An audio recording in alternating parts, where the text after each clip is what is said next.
আল্লাহ এবং রাসূলের মহব্বতে উদ্বুদ্ধ হয়ে আল্লাহর দ্বীনকে প্রতিষ্ঠার জন্য জিহাদ করতে হবে। কি করতে হবে? ওয়াতুজাহিদুনা ফি সাবিলিল্লাহি বিআমওয়ালিকুম ওয়া আনফুসিকুম যালিকুম খায়রুল লাকুম ইন কুনতুম তা'লামুন। আল্লাহর রাস্তায় জিহাদ করতে হবে মাল দিয়ে আর জান দিয়ে। যালিকুম খায়রুল লাকুম, এরই মধ্যে তোমাদের কল্যাণ নিহিত। ইন কুনতুম তা'লামুন, যদি তোমরা কোরআনে কারীমকে, ইসলামের দাওয়াতকে, আল্লাহর উপর ঈমান, রাসূলের উপর ঈমান, এই কথাগুলি যদি তোমরা বুঝে থাকো তাহলে এরই মধ্যে তোমাদের কল্যাণ নিহিত।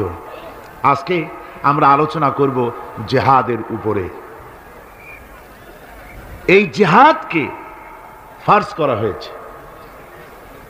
জিহাদ সম্পর্কে আমাদের সামনে যে চিত্র ভেসে ওঠে জিহাদের কথা শুনলেই, সেটা হচ্ছে এই, জিহাদ মানেই হচ্ছে হাতের কাছে যা পাও, দা, খন্তা, শাবল, তাই নিয়ে ঝাঁপায় পড়ো, আর কাফের যে জায়গায় পাও টুকরা টুকরা করে শেষ করে দাও। এর নাম জিহাদ। এই কথা আমাদের কি পাশ্চাত্যের লেখকরা তারা এভাবে চিত্রিত করেছে ইসলামের জিহাদকে।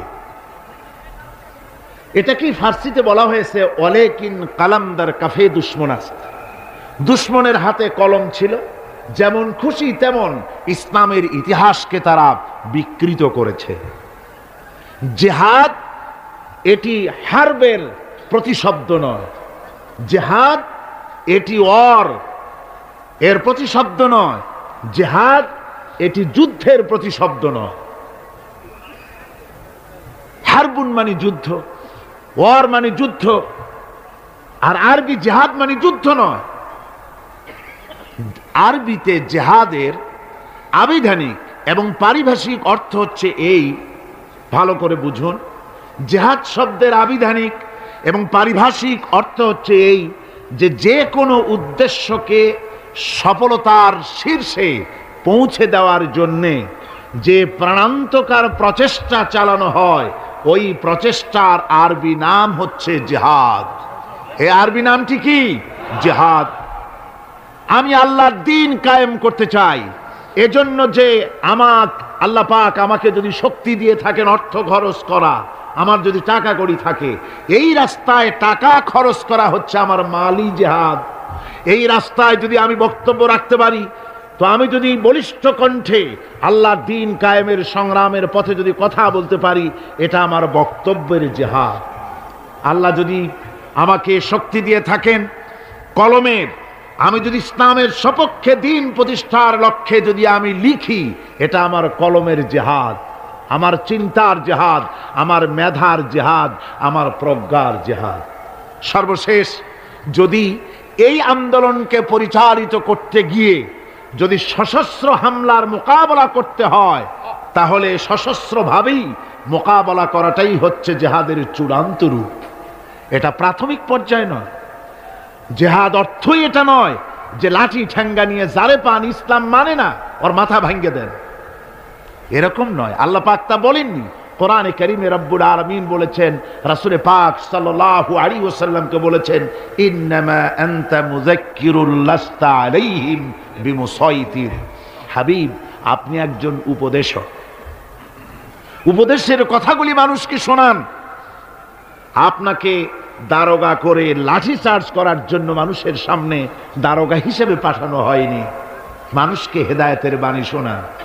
আল্লাহ এই ব্যবস্থা করেননি কোরআনে কারীমে যে আমার কালেমা যারা মানবে না, কোরআন মানবে না, ফেরেশতা দিয়া পিটাও, নবী পাঠায় দিয়া নবীদের দিয়া পিটাও। না, পিটাপিটি মারামারি মূল বক্তব্য নয়। মূল বক্তব্য হচ্ছে আল্লাহর প্রতি ঈমান, রাসূলের প্রতি ঈমান, কিতাবের প্রতি ঈমান, ফেরেশতার প্রতি ঈমান, পরকালের প্রতি ঈমান।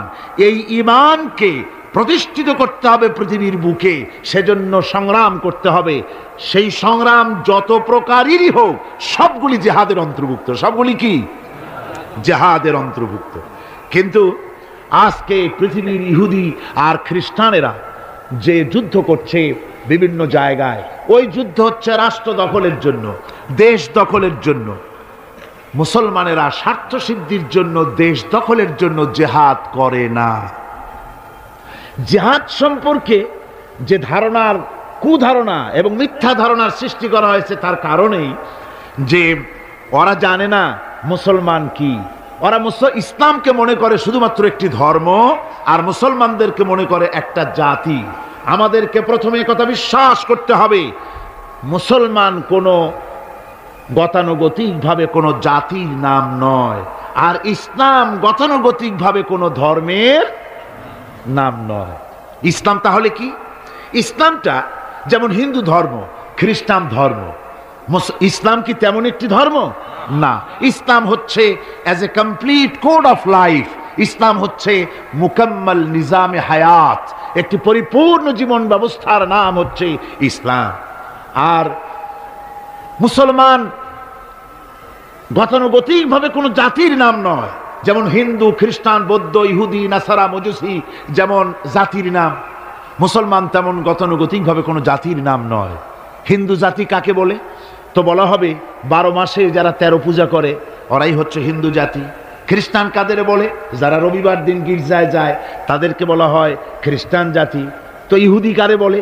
যারা প্রতি শনিবার ইয়াউমুস সাবত যারা গিয়ে তাদের সিনাগোতে গিয়ে হাজির হয় তাদেরকে ইহুদি বলা হয়। এখন আপনি মুসলমানের ব্যাখ্যা কিভাবে করতে পারবেন যে মুসলমান কাকে বলে?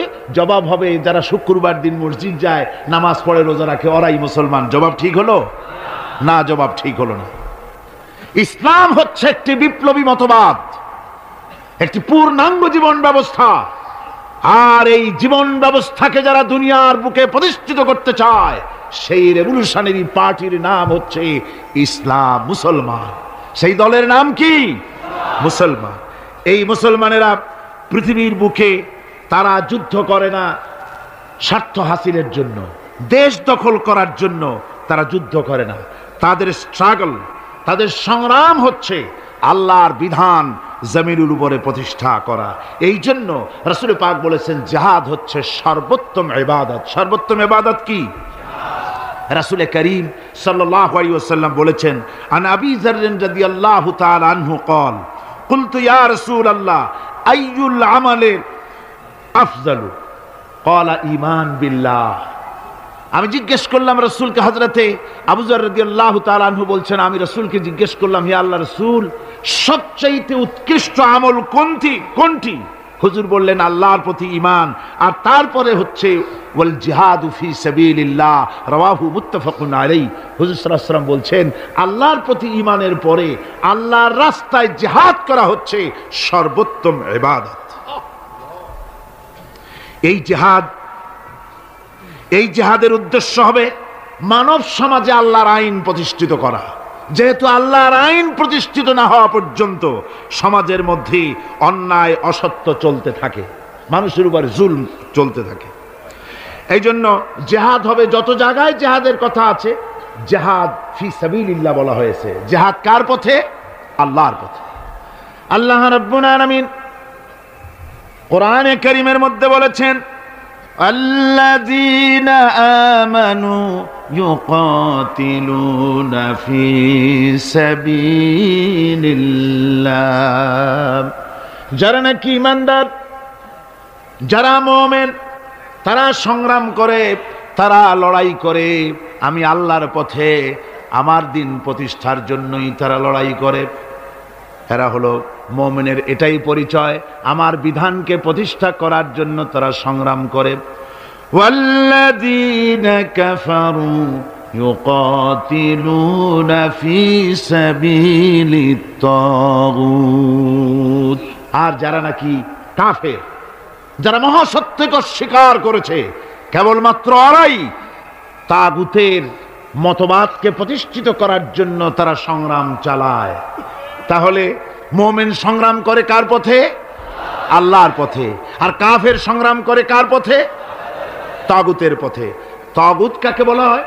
তাগুত বলা হয় সেই শক্তিকে যে শক্তি শুধু নিজেই আল্লাহর আইন অমান্য করে বসে থাকে না, বরং অন্যদেরকেও আল্লাহর আইন অমান্য করতে বাধ্য করে। তাকে আরবিতে কি বলা হয়? তাগুত বলা হয়। এই জন্য নদীর মধ্যে পানি যখন প্রবাহিত হয়, নদীর দুইটা কূল আছে। কয়টা কূল? এই দুই কূলের সীমারেখা ঠিক রেখে পানি যদি প্রবাহিত হয় তখন বলা হয় যে পানি নদীর আইন কানুন মেনে চলছে।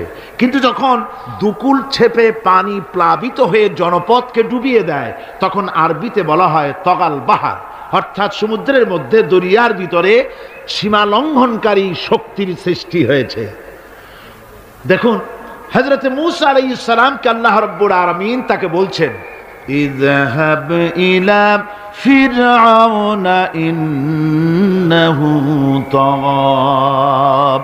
ফিরআউন সরকাশ হয়েছে, সীমা লঙ্ঘন করেছে, ওর বিরুদ্ধে ওর কাছে তুমি চলে যাও, ওকে তুমি দ্বীনের দাওয়াত ওর সামনে গিয়ে পেশ করো। তো এভাবে করে দ্বীনের দাওয়াত দেওয়ার জন্য তাগুতরা চিরকাল বাধা দিয়েছে, আর মুমিন ব্যক্তিরা আল্লাহর দ্বীনকে প্রতিষ্ঠার জন্য সংগ্রাম করেছে। তাই জিহাদ এজন্য নয় যে খোদাদ্রোহীকে উৎখাত করে সেখানে নিজেরা গদি দখল করে বসে নিজেদের মন গড়া আইন ও কানুন চালাবো, এজন্য কিন্তু এই যুদ্ধ নয়, এই জিহাদ নয়।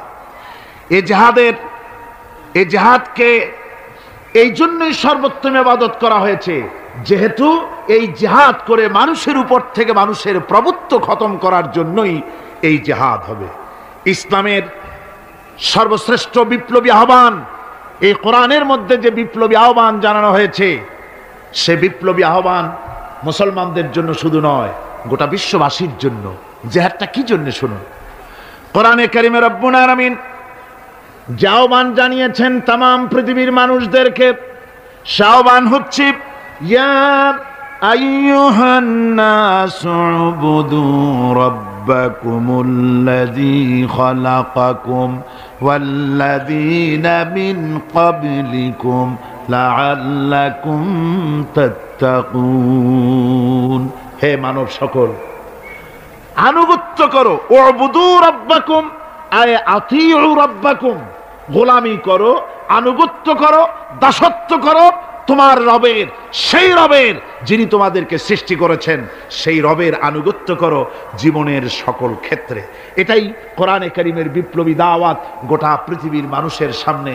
আমার গোলামি করো, যেহেতু সৃষ্টি করেছি আমি। কে সৃষ্টি করেছেন মানুষকে? জোরে সোরে চিৎকার দিয়ে বলুন, কে সৃষ্টি করেছেন? আল্লাহ রাব্বুল আলামিন।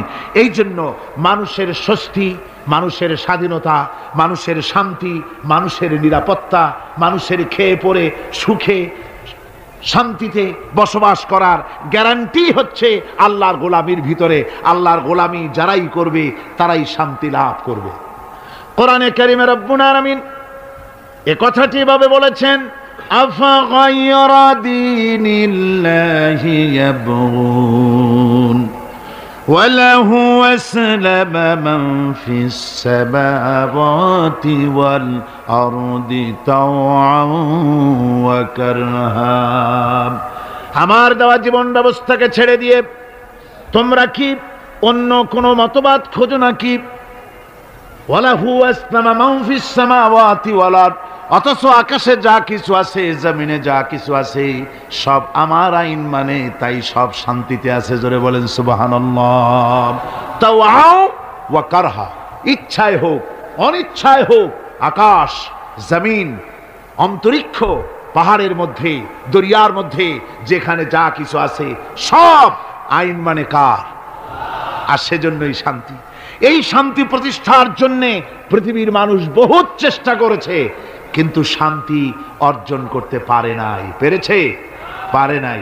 আমাদের দেশের রেডিও এবং টেলিভিশনে বিভিন্ন ধর্মগ্রন্থ পড়া হয়, তারপরে বলে বিশ্বের সকল সৃষ্টির মঙ্গল হোক, ওং শান্তি, ওং শান্তি। আমি বলেছি এইভাবে কেউ যদি ওং ওং করতে করতে যদি একেবারে রক্তবমিও করে, তবুও শান্তি প্রতিষ্ঠা হতে পারে না। শান্তি প্রতিষ্ঠার জন্যে এই পৃথিবীর বুকে মানুষের চেষ্টার কম নাই। মানুষ এই পৃথিবীতে শান্তি প্রতিষ্ঠার জন্যে লিগ অফ নেশনস তৈরি করেছে, ইউনাইটেড নেশনস অর্গানাইজেশন তৈরি করেছে। পৃথিবীর মানুষ সেন্টো, সিয়াটো, ওয়ার্স, সার্ক কত কিছু তৈরি করলো। আপনারা বলেন শান্তিকে প্রতিষ্ঠা করতে পেরেছে? জোরে জবাব দিন, শান্তি প্রতিষ্ঠা করতে পেরেছে? পারে নাই। প্রথম বিশ্বযুদ্ধ হয়ে গেল। এই বিশ্বযুদ্ধের পর নিদারুণ ভাবে মানুষ ক্ষতিগ্রস্ত হলো, পৃথিবীর মানুষ। আর যাতে যুদ্ধ বিগ্রহ না হয় সেজন্য 1920 সনে লিগ অব নেশনস তৈরি হলো। পৃথিবীতে আর যুদ্ধ যাতে না হয় সেই আকাঙ্ক্ষা নিয়ে এটা তৈরি করা হলো। কিন্তু লিগ অব নেশনস কিছুই করতে পারল না। 1939 সনে শুরু হয়ে গেল সেকেন্ড গ্রেট ওয়ার, দ্বিতীয় বিশ্বযুদ্ধ। এই বিশ্বযুদ্ধ চলল 1939 থেকে 1945 সন পর্যন্ত, অর্থাৎ সুদীর্ঘ 6টি বছর পর্যন্ত দ্বিতীয় বিশ্বযুদ্ধ চলল। এই যুদ্ধে পৃথিবীর বিরাট ক্ষতি হয়ে গেল, অসংখ্য মানুষ মরল, কত কোটি কোটি মানুষ ক্ষতিগ্রস্ত হলো, বাড়িঘর ধ্বংস হলো, মানুষের নগর সভ্যতা জনপদ বিধ্বস্ত হয়ে গেল। আর যাতে যুদ্ধ বিগ্রহ না হয় সেজন্য পৃথিবীর মানুষেরা তৈরি করলো ইউএনও, ইউনাইটেড নেশনস অর্গানাইজেশন, যাকে বলা হয় জাতিসংঘ। কি বলা হয়? এই জাতিসংঘ প্রতিষ্ঠা হয়েছিল কি জন্যে? শান্তি প্রতিষ্ঠার জন্য। আপনারা বলেন জাতিসংঘ কি শান্তি প্রতিষ্ঠা করতে পেরেছে? জোরে বলেন, পেরেছে? পারে নাই। জাতিসংঘ হচ্ছে আজকের পৃথিবীর আমেরিকার একটা হাতের পুতুল। পুতুল নাচ যারা দেখেছেন, পুতুল যেমন মানুষের হাতে সুতা বাঁধা থাকে আর তাই দিয়া পুতুলের নাচায়, জাতিসংঘকে এভাবে আমেরিকা নাচায়। তাই আমরা দেখতে পাই ইসরায়েল যদি জাতিসংঘের কোন আইনকে, উপদেশকে, সাজেশনকে, কোন বিধিবিধানকে লঙ্ঘন করে তাহলে ইসরায়েলের উপর অ্যাকশন নেওয়া হয় না। ইরাক যদি জাতিসংঘের কিছু করলো তাহলেই সমস্ত বিমান নিয়ে আর তার নৌজাহাজ নিয়ে সমানে হামলা শুরু হয়ে যায়। অর্থাৎ আমেরিকা যতটুকুন বলবে ততটুকুনি অগ্রসর হবে, যতটুকুন বলবে না ততটুকুন অগ্রসর হতে পারবে না। আমি দৃষ্টান্ত দিয়ে থাকি জাতিসংঘের এভাবে। জাতিসংঘের দৃষ্টান্তটা এমন যে এক লোক, তার বন্ধুর বাড়িতে আগুন লেগেছিল। তারপর সেই বন্ধু চিৎকার মেলে বলছে, ভাইরা আমার বাড়ি তো আগুন লেগে গেল, ও আমার বন্ধুরা, আমার প্রতিবেশী, তোমরা যারা আছো তোমাদের হাতের কাছে যা আছে তাই নিয়ে আমার বাড়ির আগুন নিভায়ে দাও। বন্ধুর আর্তচিৎকার শুনে চতুর্দিক থেকে লোকেরা ছুটলো। তার এক বন্ধু ছিল, তার ছিল দর্জির দোকান, টেইলার মাস্টার ছিলেন তিনি। তিনি দেখলেন বন্ধুর বাড়িতে আগুন লেগেছে, হাতের কাছে যা আছে তাই নিয়ে যেতে বলেছে। তো আমার পাশে তো কতগুলি কাপড়ের টুকরা ছাড়া কিছুই নাই, এক বস্তা কাপড়ের টুকরা নিয়ে ছুটলো আগুন নিভাবার জন্য। আরেকজনের ছিল রাইস মিল, তার ছিল অনেক তুষ তার মিলে, 2 বস্তা তুষ নিয়ে ছুটলো আগুন নিভাতে। আর একজনের ছিল পেট্রোল পাম্প, 2 টিন পেট্রোল নিয়ে তিনি ছুটলেন। আর একজনের ছিল শুকনা কাঠের দোকান, 1 ট্রাক শুকনা কাঠ নিয়ে ছুটলেন। আপনারা বলেন বন্ধুরা, এই সব আগুন নিভাবার উপকরণ যা নিয়ে এসছে, এগুলি যদি বন্ধুর বাড়ির আগুনের মধ্যে ঢালে, যাও 2-1খানা খুঁটি তার বাঁচত, তাও কি বাঁচবে? সব শেষ। আজকে জাতিসংঘের অবস্থা তাই হয়েছে। জাতিসংঘ যেখানে, জাতিসংঘের বিল্ডিংটি এখানে, এর কাছেই আমি প্রোগ্রাম করেছি। আমাকে যখন জাতিসংঘের হলগুলি ঘুরিয়ে ঘুরিয়ে দেখানো হচ্ছিল, আমি প্রশ্ন করেছিলাম, ডেমনস্ট্রেটর যে ছিল তাকে জিজ্ঞেস করেছি এই জায়গাটা কি ছিল, ইতিহাসটা আমাকে শোনাও। ওরা বলল এই জায়গাটা ছিল কসাইখানা। এইখানে নিউ ইয়র্ক শহরের শুকর, গরু ইত্যাদি জবাহ করা হতো, আর এখান থেকে গোশত, মাংস ডিস্ট্রিবিউট করা হতো। শহরের লোকেরা, খুচরা খরিদ্দার এখান থেকে কিনে নিয়ে যেত। পরবর্তী সময় এটা লোকেরা খরিদ করে নিয়ে এর উপরে জাতিসংঘের এই বিশাল অফিস তৈরি করেছে। এত বড় অফিস যে এরকম করে তাকাতে গেলে মাথার টুপি পড়ে যাবে, এত উঁচা অফিস। সেখানে হাজারো, অনেকগুলি, অন্তত 22টা ভাষায় বক্তৃতা ইন্টারপ্রেটার হয়। এক অফিসের কথা আর এক অফিস থেকে তারা শুনতে পারে, দেখতে পারে, একের ভাষা আর একে বুঝতে পারে, কিন্তু বসনিয়ার মানুষের ক্রন্দন ধ্বনির ভাষা তারা বুঝতে পারে না। তারা সব কিছু করতে পারে, বুঝতে পারে, কিন্তু সোমালিয়ার মানুষের হাড্ডিসার এই মানুষগুলির দৃশ্য তাদের চোখে পড়ে না। আমেরিকা শেষ সময় সোমালিয়ার মানুষকে কিছু সাহায্য পাঠিয়েছে। আমরা বলেছি সোমালিয়ার মানুষকে সাহায্য পাঠাইয়া বসনিয়ার পাপ গোপন করতে পারবা না, এ শাস্তি তোমাকে ভোগ করতেই হবে। সুতরাং জাতিসংঘের অফিস নির্মিত হলো, বিশাল ইমারত তৈরি হলো। তারা ডাক দিল, দুনিয়ায় আগুন লেগেছে অশান্তির, নিভাবার জন্য যার কাছে যা আছে তাই নিয়ে ছুটে আসো। আর আশা বলল আমার কাছে আছে সমাজতন্ত্র, সে এসে সমাজতন্ত্র ঢেলে দিল ওর মধ্যে। ভারত বলল আমার কাছে আছে সেকুলারিজম, এনে ঢেলে দিল ওর মধ্যে। আমেরিকা বলল আমার কাছে আছে ক্যাপিটালিজম, দিল পুঁজিবাদ ওর মধ্যে ঢাইলা। পৃথিবীর এই জ্বলন্ত অশান্তির আগুনের মধ্যে প্রত্যেকেই তাদের ম্যানমেড নিজস্ব মস্তিষ্ক প্রসূত মতবাদগুলি ঢেলে দিয়ে পৃথিবীর অশান্তির আগুনকে শত সহস্র গুণে বর্ধিত করে গোটা দুনিয়াকে জ্বালিয়ে পুড়িয়ে শেষ করে দিল।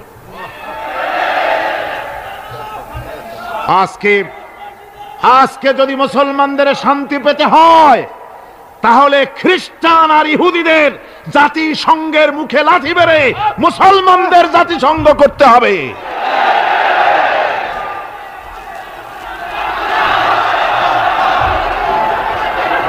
আমার বন্ধুগণ, আজকে দুনিয়ায় শান্তি প্রতিষ্ঠার জন্য সার্ক তৈরি হলো। এই সার্ক এখন আর সার্ক নাই, এটা শার্ক হয়ে গিয়েছে। শার্ক মানে বোঝেন তো, হাঙ্গরের রূপ গ্রহণ করেছে। এই 7টি দেশের 7 প্রেসিডেন্ট যখন এক জায়গায় বসতেন, রেডিও টিভিতে পত্রপত্রিকায় ছবি দেখে আমার কোরআনে কারীমের ওই আয়াত মনে পড়তো, তাহসাবুহুম জামিআন ওয়া কুলুবুহুম শাত্তা। দেখতে দেখা যায় সত্যিই যেন কত মিল, একই বৃন্তের 7টা ফুল। আসলে তাদের অন্তর একের থেকে আরেকের অন্তর যোজন যোজন দূরে। আমাদেরকে ওরা এত ভালোবাসে, সে কথা পরেই বলবো। তো বিশ্ব শান্তি মানুষ প্রতিষ্ঠা করতে পারবে না।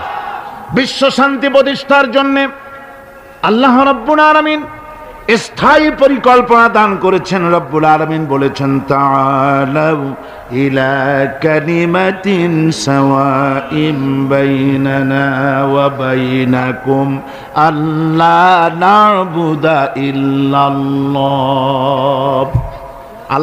আল্লাহ পাক বলছেন, ও আমার হাবিব, আপনি বলুন, ও আহলে কিতাবের লোকেরা, ও খ্রিস্টান জগৎ, ও পৃথিবীর মানুষেরা, তাআলাউ ইলা কালিমাতিন সাওয়াইম বাইনানা ওয়া বাইনাকুম, এমন একটা কথার দিকে তোমরা ঐক্যবদ্ধ হও যেটা তোমাদের জন্য আর আমাদের জন্য সমভাবে প্রযোজ্য। তা হচ্ছে আল্লাহ না'বুদা ইল্লাল্লাহ, আল্লাহ ছাড়া কারো গোলামি করব না। আমেরিকার গোলামি নয়, রাশিয়ার গোলামি নয়, ফ্রান্স এবং ব্রিটেনের গোলামি নয়, ভারতের গোলামি নয়। গোলামি হবে আল্লাহ সুবহানাহু ওয়া তাআলা। এরই মধ্যে শান্তি নিহিত। শান্তি কোথায় নিহিত? আল্লাহর গোলামির মধ্যেই, এরই মধ্যেই শান্তি নিহিত। ওয়ালা নুশরিকা বিহি শাইয়া, আর আল্লাহর শক্তির সাথে কোন জিনিসকে আমরা অংশী স্থাপন করব না। আর পরস্পরকে আমরা প্রভু বলে মেনে নেব না আল্লাহ ছাড়া। এটাই হলো শান্তির পরিকল্পনা। 3টা আল্লাহ 3টা পরিকল্পনা দিলেন। কয়টা দিলেন? একই পরিকল্পনার 3টে দিক। এক, আল্লাহর গোলামি, আল্লাহ ছাড়া কারো গোলামি করা যাবে না, আল্লাহর সাথে কাউকে অংশী স্থাপন করা যাবে না।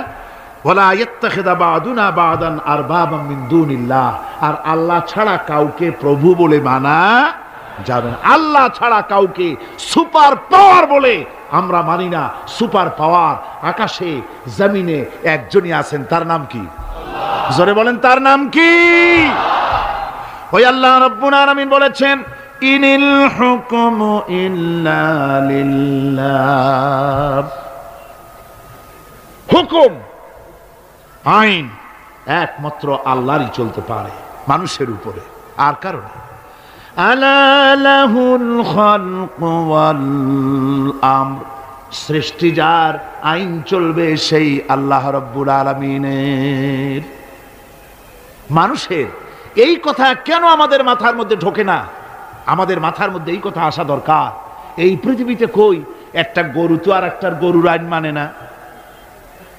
লক্ষ্য করেন, মাঠে ময়দানে যে বড় বড় গরু আছে, যে গরুটার শিং মোটা, স্বাস্থ্য মোটা, সেই গরু সে বলে নাকি যে এর মধ্যে দুর্বল যত গরু আছে কেউ নড়তে পারবে না, আমার হুকুম মেনে চলতে হবে। আর সমস্ত ছোট গরুরা বয়স ছোটে জড়সড় হইয়া ঘাস খাওয়া বাদ দিয়া মাঠের এক কোনায় গিয়ে দাঁড়ায় রয়েছে, এরকম দেখা গেছে কখনো? একটা গরু আর একটা গরুর আইন মানে না, একটা গাধার একটা গাধার আইন মানে না, একটা ব্যাঙ ছোট্ট প্রাণী, সেই ব্যাঙও আর একটা ব্যাঙের আইন মানে না। ভাদ্র মাসে শ্রাবণ মাসে যখন বৃষ্টি পড়ে তখন বড় ব্যাঙটা সে বলে না যে ছোট ব্যাঙেরা একটা টু শব্দ করতে পারবি না, যত গ্যাং ওর গ্যাং আমিই করব। আর সব ব্যাঙেরা বয়স চড়ে চুপ হয়ে গেছে, এরকম হয়েছে কখনো? মুসলমান ভাইয়েরা, একটা গাধা একটা গাধার আইন মানে না, একটা কুত্তা একটা কুত্তার আইন মানে না, একটা ব্যাঙ একটা ব্যাঙের আইন মানি না। তুমি মানুষ হয়ে আর একটা মানুষের তৈরি করা আইনের সামনে কি করে মাথা নত করো? এটা শিরকুন আযীম।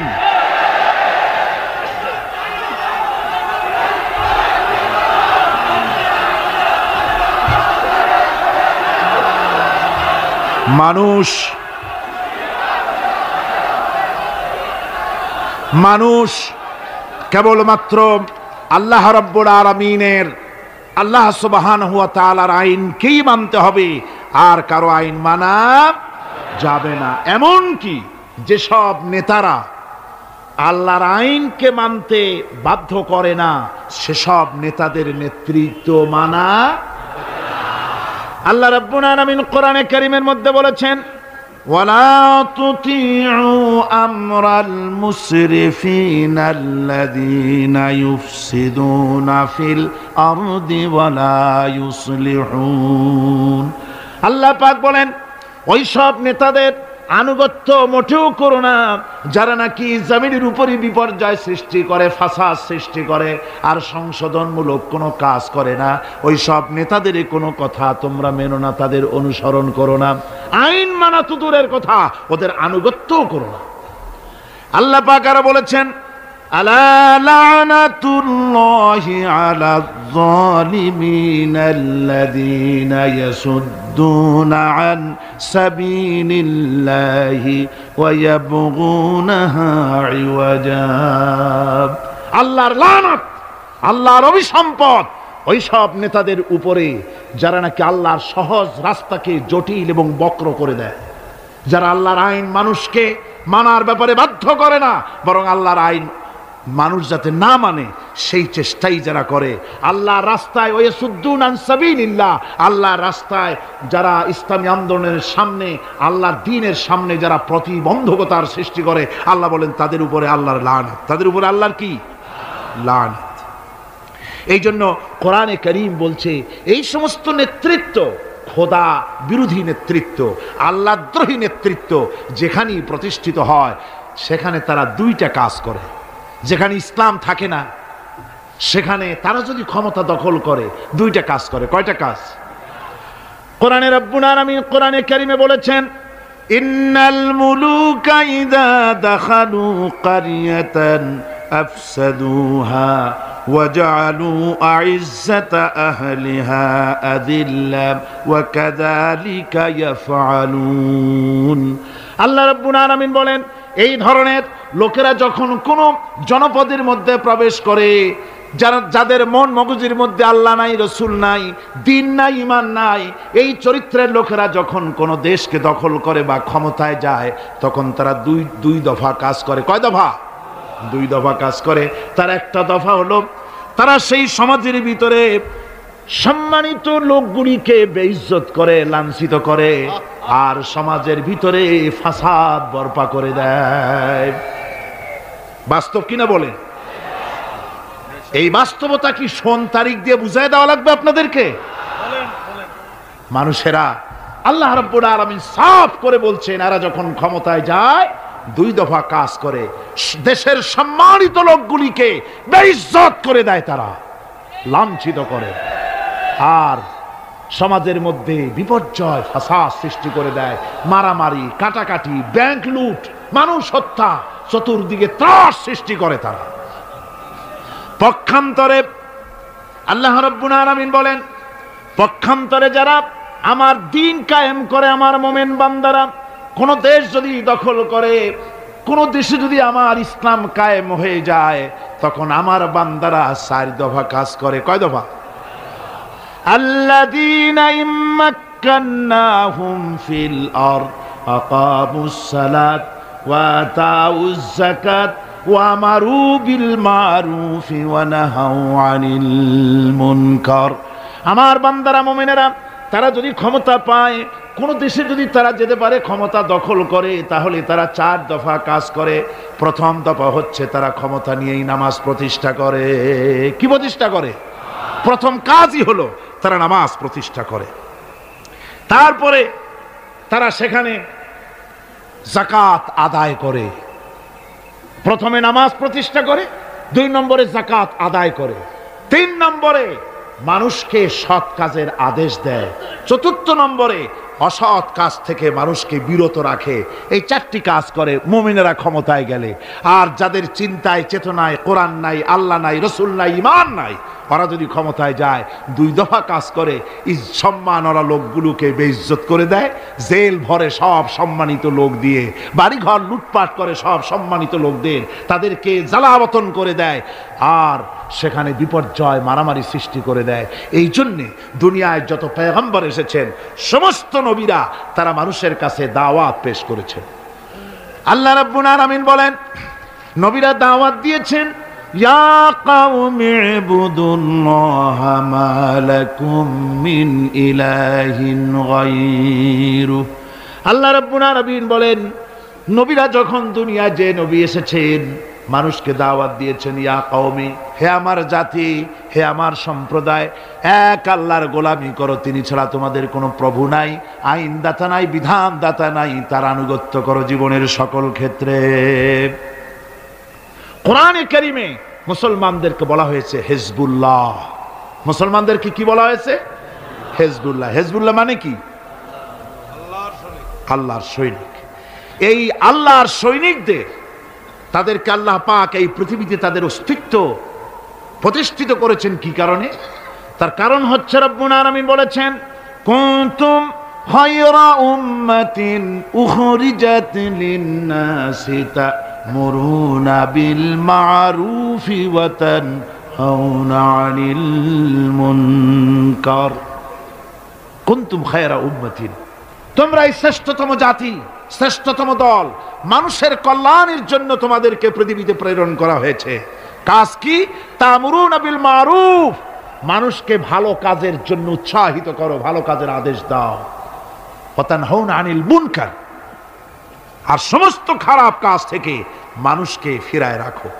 সুতরাং এই পৃথিবী থেকে জুলম, শোষণ, অশান্তি, বিপর্যয়, দুঃখ, তারপরে যুদ্ধ, বিগ্রহ, সবকিছুর বিরুদ্ধে মুসলমানদেরকে ঐক্যবদ্ধভাবে লড়াইয়ের ময়দানে আসতে হবে। কোরআনে কারিমে রব্বুল আলামিন কথা এভাবে বলেছেন, ওয়াকাতিলুহুম হাত্তা লা তাকুনা ফিতনাতুন ওয়া ইয়াকুনাদ-দীনু কুল্লুহু লিল্লাহ। আল্লাহ রাব্বুল আলামিন বলেন, সংগ্রাম করো, লড়াই করো, ততক্ষণ পর্যন্ত যতক্ষণ না আমার দ্বীন প্রতিষ্ঠিত হয়ে যায়, আর মানুষের তৈরি করা মতবাদের শেষ শিকড়টুকুনো যতক্ষণ মূলোৎপাটিত না হয়, ততক্ষণ পর্যন্ত আমার দ্বীন প্রতিষ্ঠার জন্য লড়াই করো। ও মুসলমানেরা, যারা মুসলমান এই লড়াই, এই জিহাদের দায়িত্ব যদি গ্রহণ না করে, মুসলমানেরা যদি ঈমানের এই দায়িত্ব কবুল না করে, আল্লাহর দ্বীন প্রতিষ্ঠার জন্য যদি সংগ্রাম না করে, রব্বুল আলামিন বলেন, ইল্লা তাফআলুহু তাকুন ফিতনাতুন ফিল আরদি ওয়া ফাসাদুন কাবীর। ইল্লা তাফআলুহু, যদি তোমরা তা না করো, তাহলে মনে রেখে দিও, বিরাট বিপর্যয়, ভাঙন, মুসিবতের সম্মুখীন তোমাদের হতে হবে পৃথিবীর মুসলমানেরা। আজ আমরা এই দায়িত্ব পালন করছি না বলে আমাদের সামনে এই বিরাট মুসিবত এসেছে বিশ্ব জুড়ে, ঠিক কিনা কর? একটু জোরে সোরে জিকির করেন, লা ইলাহা ইল্লাল্লাহ, লা ইলাহা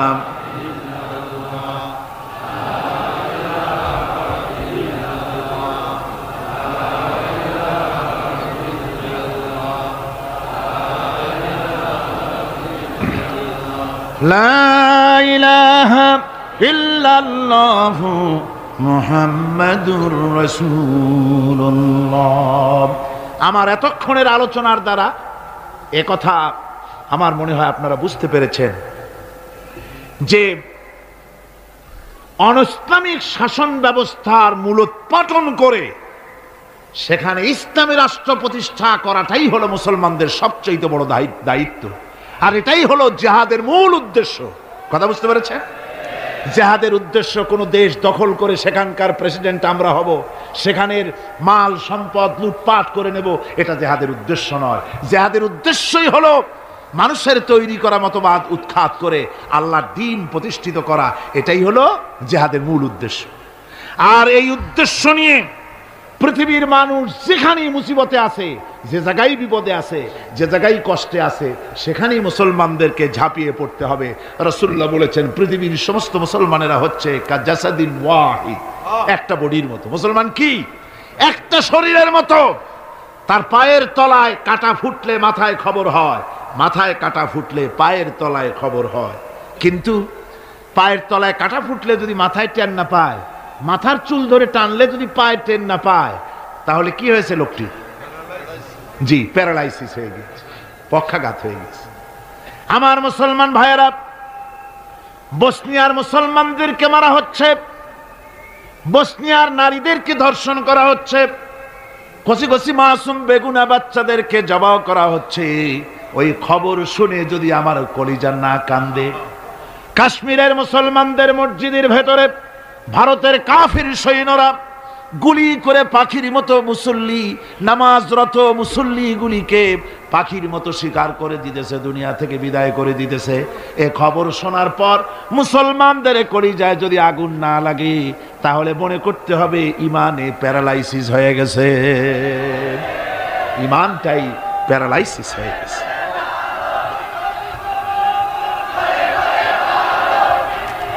আমার আল্লাহ রাব্বুল আলামিন, আমার আল্লাহ রাব্বুল আলামিন কোরআনে কারীমের মধ্যে পরিষ্কার বলেছেন, ওয়ামা লাকুম লা তুকাতিলুনা ফি সাবিলিল্লাহ ওয়াল মুস্তাদআফিনা মিনার রিজালি ওয়ান নিসাই ওয়াল বিলদানিল্লাযীনা ইয়াকুলুনা রাব্বানা আখরিজনা মিন হাযিহিল ক্বরিয়াতিয যালিমি আহলুহা। ওয়ামা লাকুম, কি হয়েছে তোমাদের?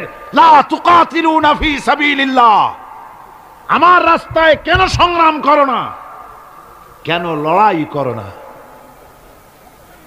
ওয়াল মুস্তাদআফিন মিনার রিজাল, যেখানে নিপীড়িত, নিগৃহীত, আবাল বৃদ্ধ বনিতা, পুরুষ নারী, কচি কচি শিশু নির্যাতনে অতিষ্ঠ হয়ে আমার দরবারে ফরিয়াদ করে বলছে, আয় আল্লাহ, এই জালিমের জনপদ থেকে আমাদেরকে মুক্ত করো। এভাবে যখন কান্দে, ও মুসলমানেরা, তোমাদের কি হলো? তোমরা কেন ঝাঁপিয়ে পড়ো না তাদের সপক্ষে, কেন লড়াই করো না? ভাইরা আমার, সারা বিশ্ব জুড়ে মুসলমানদের উপরে নির্যাতন চলছে। এই নির্যাতনের বিরুদ্ধে মুসলমানদেরকে ঐক্যবদ্ধ হতে হবে দ্বীন প্রতিষ্ঠা করার জন্য। দ্বীন যদি প্রতিষ্ঠিত হয়, তাহলে নির্যাতন বন্ধ হয়ে যাবে, শয়তানি বদমাশি সব বন্ধ হয়ে গিয়ে সুখ এবং শান্তি প্রতিষ্ঠিত হবে। এই জন্য ইসলামে জিহাদের স্তর সম্পর্কে বলা হয়েছে। রাসূল পাক সাল্লাল্লাহু আলাইহি ওয়াসাল্লাম বলেছেন, ফামান জাহাদাহুম বিয়াদিহি ফাহুয়া মুমিন ওয়ামান জাহাদাহুম বিলিসানিহি ফাহুয়া মুমিন ওয়ামান জাহাদাহুম বিকলবিহি ফাহুয়া মুমিন ওয়া লাইসা ওয়ারা যালিকা মিনাল ঈমানি হাব্বাতু খারদালিন। মুসলিম শরীফের হাদিস। আল্লাহর নবী বলতেছেন, যে ব্যক্তি অন্যায়ের বিরুদ্ধে হাত দিয়ে লড়াই করবে সে ব্যক্তি মুমিন, যে মুখ দিয়ে কথা বলবে এটার বিরুদ্ধে সেও মুমিন, যে ব্যক্তি মনে মনে এটাকে ঘৃণা করবে সেও মুমিন। এরপরে ইমানের কোনো স্তর নাই, ইমানের আর কোনো জায়গা নাই, শেষ শেষ। তাহলে ফার্স্ট ক্লাস মুমিন কে? যে ব্যক্তি হাত দিয়ে বাধা দেয়। ফার্স্ট ক্লাস মুমিন কে? যে ব্যক্তি অন্যায়ের বিরুদ্ধে তার দুহাত উত্তোলন করে অন্যায়কে চুরমার করে দেওয়ার জন্য এগিয়ে আসে, সেই হলো ফার্স্ট ক্লাস মুমিন। এটা যদি না পারে তাহলে মনে মনে খারাপ তাহলে মুখ দিয়ে বলতে হবে, এটা হলো সেকেন্ড ক্লাস। মুখ দিয়ে বলা কি? Second class. মুখ দিয়ে বলতে হবে। মুখেও যদি প্রতিবাদ করতে না পারো, মনে মনে খারাপ জানো, এর পেছনে কোনো ইমানের দরজা নাই, স্তর নাই। তবে মনে মনে খারাপ জানা, আর খারাপ জানার অর্থ কি? মনে মনে খারাপ জেনে এই পরিস্থিতির কেমন করে পরিবর্তন আসতে পারে সেই চিন্তা ভাবনা দরদ যদি কলিজায় না থাকে তো ইমানের খাতায় নামটাও থাকবে না। মুমিনদেরকে আল্লাহ দ্বীন প্রতিষ্ঠার জন্য জিহাদে অংশগ্রহণ করতে হবে। তাদেরকে এই জিহাদ হচ্ছে আল্লাহ পাকের পক্ষ থেকে বিরাট নিয়ামত মুসলমানদের জন্য।